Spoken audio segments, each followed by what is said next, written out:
Doctor ortho Ayurvedic oil and capsule. अब दर्द भी घुटने टेकेगा।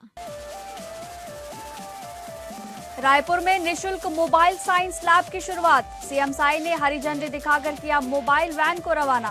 सरकारी स्कूलों के साथ सरस्वती शिशु मंदिर के बच्चे होंगे लाभान्वित। मुख्यमंत्री ने इसे ग्रामीण बच्चों को एआई से जोड़ने की दिशा में बड़ा कदम बताया। धनबाद के निरसा में सियासी शक्ति प्रदर्शन। बीजेपी सांसद डुल्लू महतो और भाजपा माले विधायक आरूप चटर्जी आमने सामने। एलिवेटेड फ्लाईओवर को लेकर दोनों नेताओं के एक ही दिन अलग अलग आक्रोश मार्च। एक दूसरे पर लगाए गंभीर आरोप। डुल्लू महतो ने कहा, एमएलए आरूप चटर्जी ने कमीशन के लिए निरसा एलिवेटेड रोड का रोका काम।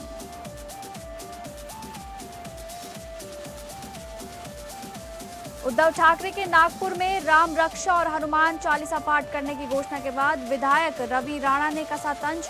देर से ही सही, लेकिन संकट के समय बजरंगबली की याद आई।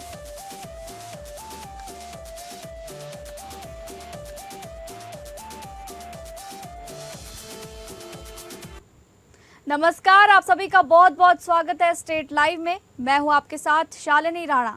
शुरुआत करेंगे स्टेट लाइव की छत्तीसगढ़ की खबरों से, जहां पर छत्तीसगढ़ की राजनीति के बीच अब शिक्षा और विज्ञान को लेकर एक नई पहल सामने आई है। पंडरिया विधायक भावना बोरा ने अपने विधानसभा क्षेत्र के विद्यार्थियों के लिए भावना दीदी की विज्ञान शाला के तहत निःशुल्क मोबाइल साइंस लैब की शुरुआत की है। विधानसभा परिसर से छत्तीसगढ़ के मुख्यमंत्री विष्णुदेव साय ने इस अनूठी पहल का शुभारंभ किया। मुख्यमंत्री ने इसे ग्रामीण बच्चों को विज्ञान और आर्टिफिशियल इंटेलिजेंस यानी कि एआई से जोड़ने की दिशा में बड़ा कदम बताया।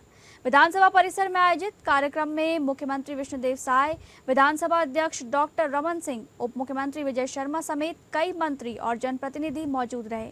यहाँ पंडरिया विधायक भावना बोरा के सौजन्य से भावना दीदी की विज्ञान शाला के तहत अत्याधुनिक मोबाइल साइंस लैब को हरी झंडी दिखाई गई। मुख्यमंत्री विष्णुदेव साय ने कहा कि आज का दौर विज्ञान, तकनीक और आर्टिफिशियल इंटेलिजेंस का है। ऐसे समय में ये मोबाइल साइंस लैब गांव-गांव और स्कूल पहुंचकर बच्चों को किताबों से बाहर निकालकर विज्ञान को समझने और प्रयोग करने का अवसर देगी। उन्होंने कहा कि विधायक भावना बोरा शिक्षा के क्षेत्र में लगातार नवाचार कर रही हैं और ये पहल भविष्य की पीढ़ी को नई दिशा देगी। विधानसभा अध्यक्ष डॉक्टर रमन सिंह ने भी इस पहल की सराहना करते हुए कहा कि नई शिक्षा नीति का उद्देश्य बच्चों में वैज्ञानिक सोच विकसित करना है और मोबाइल साइंस लैब जैसी पहल इस दिशा में महत्वपूर्ण भूमिका निभाएगी। विधायक श्रीमती भावना बोहरा जी आज अपने विधानसभा के जो स्कूल हैं, middle school, high school, higher secondary, उनके बच्चों के लिए एक भावना दीदी की विज्ञान शाला लोकार्पित कर रही हैं। उनको बहुत बहुत बधाई, शुभकामनाएं। हमेशा इस तरह का कुछ न कुछ अपने विधानसभा के लिए वो करती रहती हैं और ये चलता फिरता विज्ञान शाला है। ये उनके विधानसभा के हर स्कूलों में जाएगा, middle school, high school, higher secondary school में। और आजकल का ये ज़माना एआई का ज़माना है, तो इमर्जिंग टेक्नोलॉजी से युक्त ये बस है और इसमें मतलब आपका ड्रोन, रोबोटिक, आजकल सर्जरी भी होती है। इस सब के विषय में 5 इसमें टेक्नोलॉजी है, उसके विषय में स्कूल जाकर बच्चों को सिखाने का काम करेंगे। बहुत बहुत बधाई है विधायक जी। बहुत एक्साइटेड भी हैं जब से उनको पता चला कि एक साइंस लैब पाठशाला उनके स्कूल तक पहुंचने वाली है, तो मुझे लगता है एक बहुत बड़ा अचीवमेंट आने वाले समय में मेरे बच्चे जरूर करने वाले हैं। क्या लगता है क्या इसके बाद ये इनिशिएटिव पूरे छत्तीसगढ़ के लिए भी होगा, क्योंकि अभी तो सिर्फ एक विधानसभा है, बाकी 89 विधानसभा होते हैं। ठीक है, हर विधायक जो है केंद्रीय भाजपा विधायकों की अगर मैं बात करूँ, मेरे सहयोगी जितने अपने क्षेत्र में जो उनकी क्षेत्र की मांग थी और जो वहाँ होना चाहिए उसके अकॉर्डिंग सारे लगातार दिन रात मेहनत कर रहे हैं, विधानसभा में अपने प्रश्न उठा रहे हैं और जो उस विधानसभा की जरूरत है हर विधायक अपने एंगल से उसको पूरा करने की कोशिश कर रहा है। सबकी जरूरतें अलग हैं, सबकी मांगे। आस्था, श्रद्धा और उत्साह के बीच राजधानी रायपुर में भगवान जगन्नाथ की भव्य रथ यात्रा निकाली गई। इस पावन अवसर पर मुख्यमंत्री विष्णुदेव साय और राज्यपाल रमन डेका गायत्री नगर स्थित भगवान श्री जगन्नाथ मंदिर पहुंचे, जहां उन्होंने भगवान जगन्नाथ, भगवान बलराम और माता सुभद्रा की विधि विधान से पूजा अर्चना की।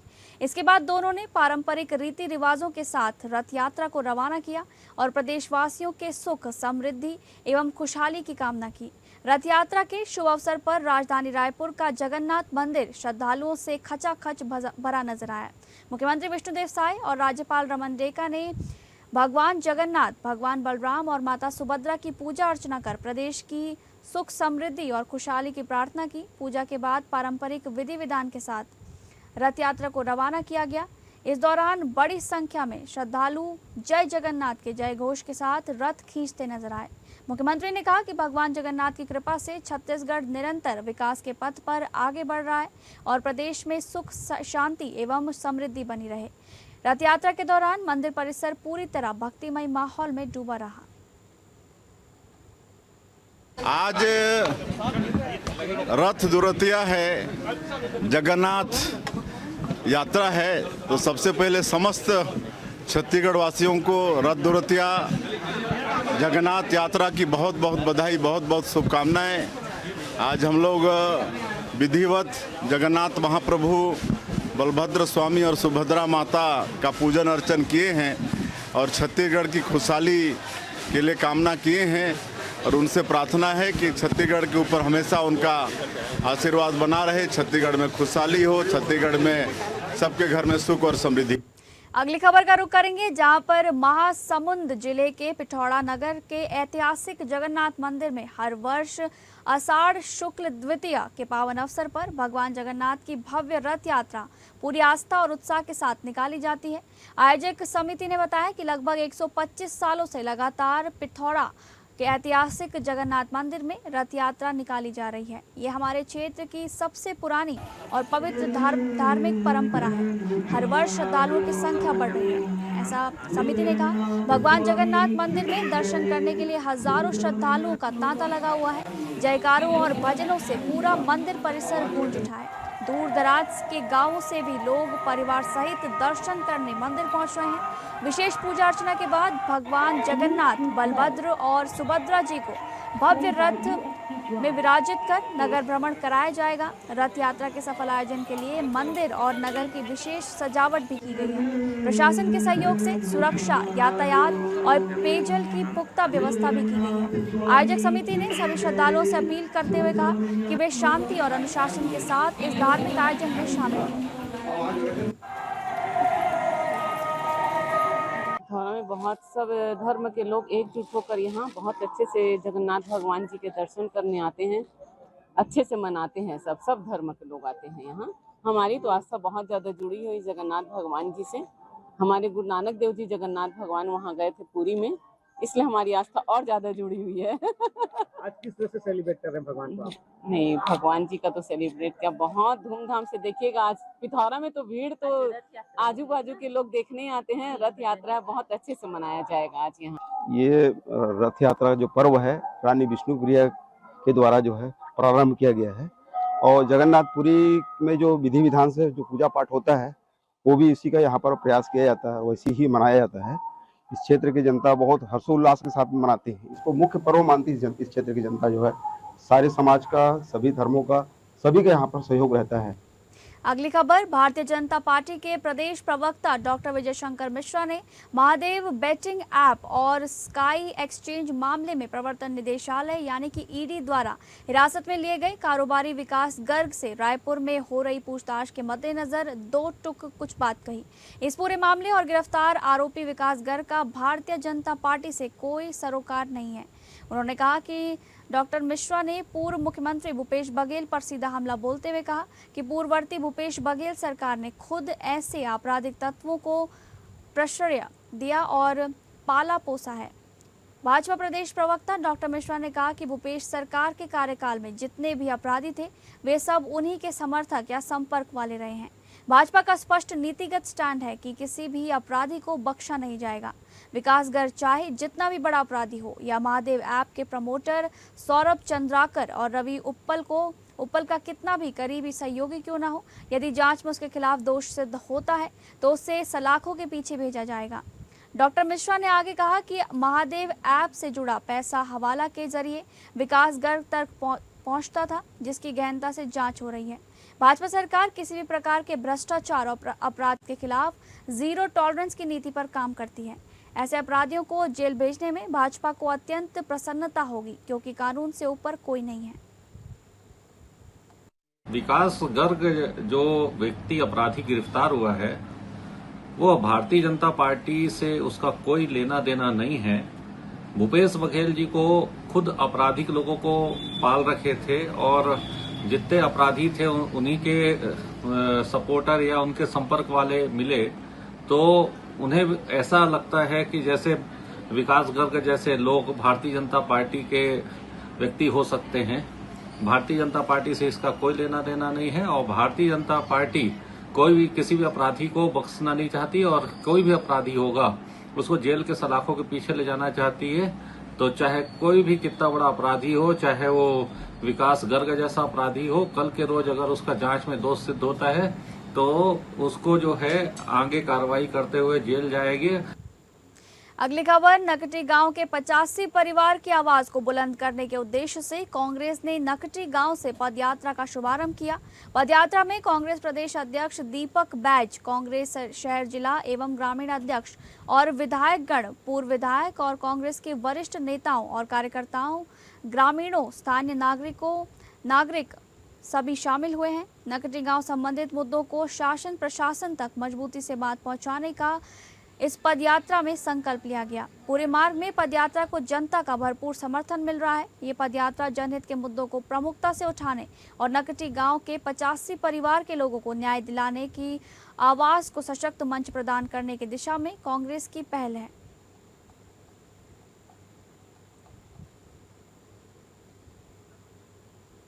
अब बात करेंगे मध्य प्रदेश से जुड़ी खबरों की, जहां पर नर्मदापुरम जिले में समर्थन मूल्य पर 100% मूंग खरीदी की मांग को लेकर किसानों का आंदोलन लगातार तेज होता जा रहा है। बगवाड़ा में किसानों ने सड़क जाम करने के बाद सिवनी मालवा विधायक प्रेमशंकर वर्मा के निवास का घेराव किया। इस दौरान विधायक और किसानों के बीच हुई बातचीत का एक वीडियो भी सोशल मीडिया पर वायरल हो रहा है। नर्मदापुरम जिले के बगवाड़ा गांव में संयुक्त किसान मोर्चा के बैनर तले 200 से अधिक किसानों ने समर्थन मूल्य पर 100% मूंग खरीदी, ई टोकन व्यवस्था समाप्त करने और समय पर बिजली उपलब्ध कराने की मांग को लेकर प्रदर्शन किया। किसानों ने पहले कुछ समय के लिए सड़क पर चक्का जाम किया और बाद में सिवनी मालवा विधायक प्रेमशंकर वर्मा के नर्मदापुरम हरदा मार्ग स्थित निवास पहुंचकर प्रदर्शन किया। हालांकि प्रदर्शन के दौरान विधायक प्रेमशंकर वर्मा किसानों के बीच पहुंचे, उनकी समस्याएं सुनी और ज्ञापन भी स्वीकार किया।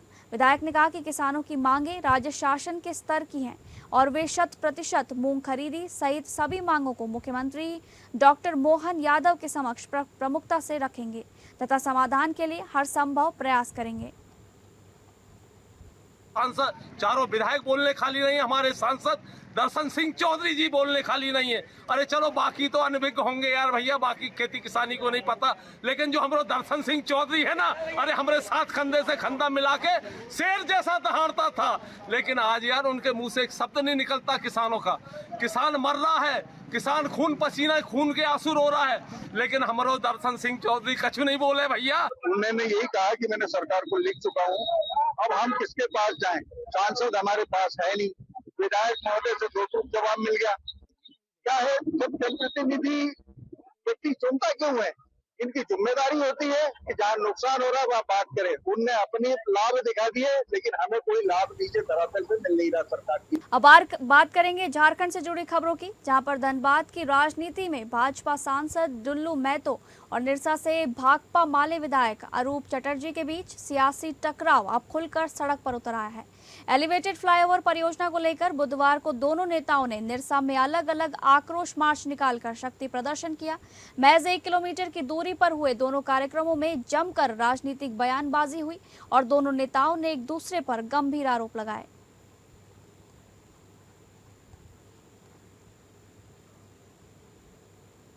अगली खबर, झारखंड के पूर्व मंत्री और धनबाद की राजनीति के वरिष्ठ नेता मन्नान मलिक को आज धनबाद के वासेपुर स्थित शमशेर नगर कब्रिस्तान में राजकीय सम्मान के साथ सुपुर्द खाक किया गया।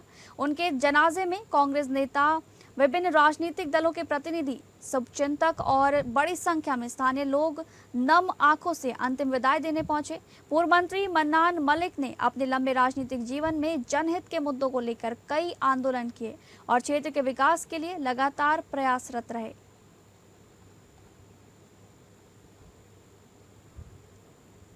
झारखंड के पश्चिमी सिंहभूम से बेहद चौंकाने वाली खबर सामने आ रही है। खनिज संपदा से भरपूर नोवामुंडी क्षेत्र में इन दिनों नियमों को ताक पर रखकर खुलेआम अवैध खनन का खेल चल रहा है।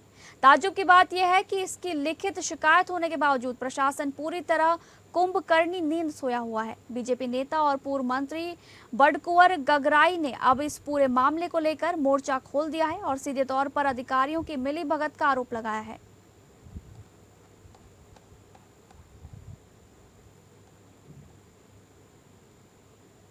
क्रेशर के अंदर में काम चल रहा है, मोबाइल क्रेशर लगा हुआ और क्रेशिंग हो रहा है। जब वहां देखने गए तो पूरे उस क्रेशर की चार दीवारी के अंदर में अवैध रूप से एक जेटिया क्षेत्र में रहता है और जामदा बस्ती नौमुंडी बस्ती है, वहां से अवैध रूप से रात में 150-200 हाईवा गाड़ी में लोग ले जाता और जो क्रेशर है उसको चार दीवारी के अंदर में उसको गिराया जाता है और उसको अंदर बड़ी बड़ी गाड़ी में उसको ले जा रहे लोग अवैध को वैध कागज बना करके उसका कार्रवाई लगातार हम लोग ने कई बार इस मामले को उठाया, समाचार पत्र के माध्यम से, आप लोग के माध्यम से लगातार अवैध माइनिंग का लोग मामला उठा रहे हैं। उसके बावजूद भी किसी तरह कोई मतलब कार्रवाई नहीं होना। अगली खबर बेरमो सीसीएल करगली स्थित ऑफिसर्स क्लब में सीसीएल बीएंड के प्रबंधन और विस्थापित प्रभावित संघ चरकपनिया के बीच एक महत्वपूर्ण समन्वय बैठक आयोजित की गई। बैठक का उद्देश्य प्रबंधन और विस्थापितों के बीच बेहतर तालमेल स्थापित करना और संघ द्वारा उठाए गए स्थानीय मुद्दों पर ठोस समाधान निकालना रहा। बैठक के बाद पत्रकारों से बातचीत करते हुए कारो ओसीपी के परियोजना पदाधिकारी यानी कि पीओ सुधीर कुमार सिन्हा ने बताया कि पूरी वार्ता सौहार्दपूर्ण माहौल में संपन्न हुई। उन्होंने कहा कि विस्थापित संघ की ओर से 14 सूत्री मांग पत्र सौंपा गया था, जिसमें कई छोटी मोटी मांगों पर तत्काल सहमति बन गई है। अन्य तकनीकी विषयों जैसे पैप कार्ड आदि पर भी विस्तार से चर्चा हुई और अधिकांश बिंदुओं पर सकारात्मक सहमति बनी है।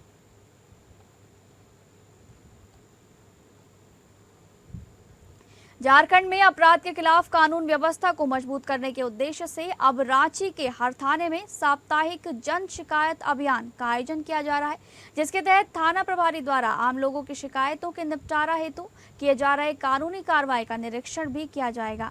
इसी कड़ी में रांची के डोरंडा थाना पहुंचकर रांची के वरीय पुलिस अधीक्षक राकेश रंजन ने कई पीड़ितों की समस्याएं सुनी और साथ ही उनसे जुड़े मामलों को लेकर होने वाली कानूनी कार्रवाई का जायजा भी लिया। इस दौरान पत्रकारों से बातचीत में उन्होंने घरेलू हिंसा और अन्य मामलों पर आई शिकायतों पर प्रकाश डाला।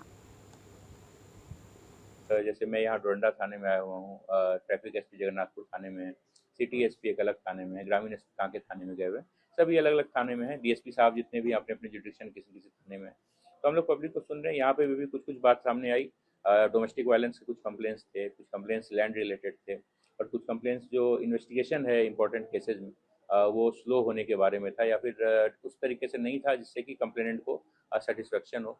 तो हम लोगों ने सभी की बातों को गहराई से सुना है और सुनकर जो भी विधि सम्मत कार्रवाई होती है वो हम लोग कर रहे हैं। डोमेस्टिक वायलेंस वाले केसेज में मैंने एफआईआर करने के लिए कहा है और अन्य जो मैटर्स हैं उन मैटर्स को भी हम लोग देख रहे हैं।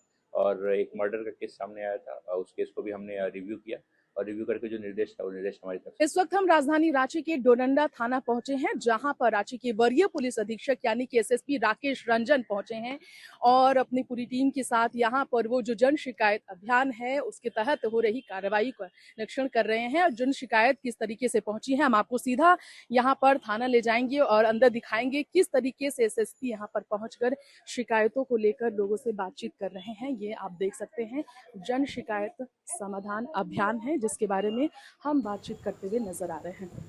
अब बात करेंगे महाराष्ट्र से जुड़ी खबर की, जहां शिवसेना उद्धव बालासाहेब ठाकरे प्रमुख उद्धव ठाकरे के नागपुर में राम रक्षा और हनुमान चालीसा पाठ करने की घोषणा के बाद विधायक रवि राणा ने उन पर निशाना साधते हुए हनुमानगढ़ी आकर नतमस्तक होने की अपील की है। रवि राणा ने कहा कि उद्धव ठाकरे को देर से ही सही लेकिन संकट के समय बजरंगबली की याद आई है।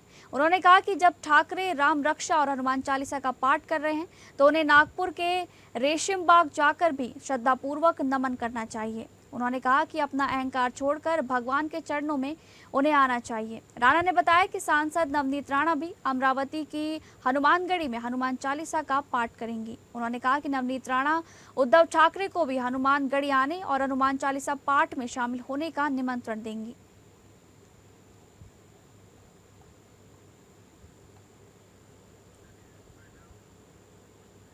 तो फिलहाल स्टेट लाइव में बस इतना ही। नमस्कार।